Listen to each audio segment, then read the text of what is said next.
دماؤنا للحسين سلام الله عليه.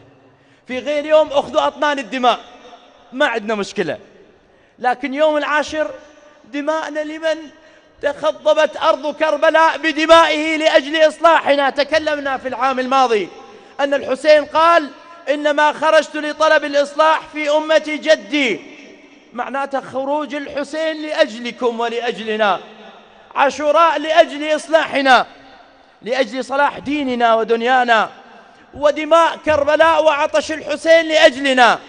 فما نقدمه للحسين من بكاء ومن مقل العيون ومن أوداج ومن مال ومن وجود لا يوفي هيهات أن يوفي لحظة عطش من عطش كربلاء للإمام الحسين وهو واقف على صعيد تلك الأرض.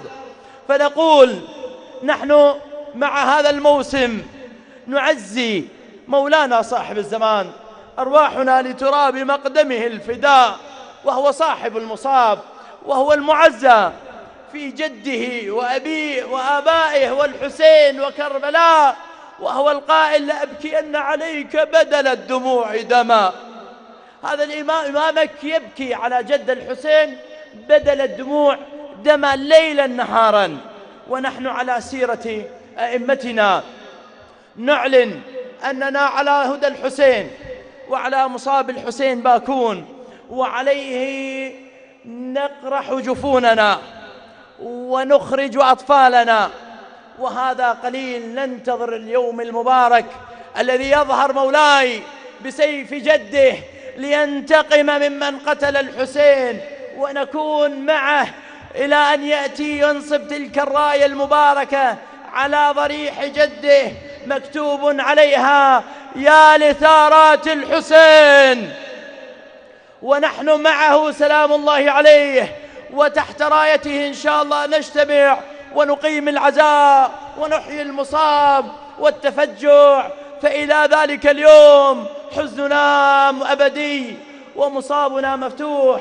جزاكم الله خير الجزاء على هذا الحضور وعلى المشاركة، وبورك جمعكم، ورحم الله زيد الشهيد، وعظم الله أجورنا وأجوركم، ونسأله بفاطمة وأبيها وبعلها وبنيها والسر المستودع فيها أن يجعلنا وإياكم من الباكين على الحسين، ومن المقيمين عزاه، ومن الطالبين بثأره.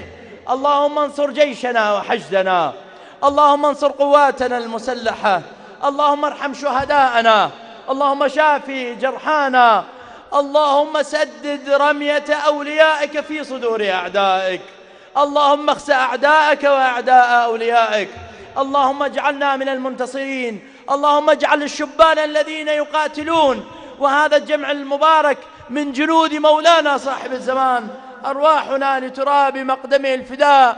عظم الله أجورنا وأجوركم، وأحسن الله لنا ولكم العزاء، والسلام عليكم ورحمة الله وبركاته.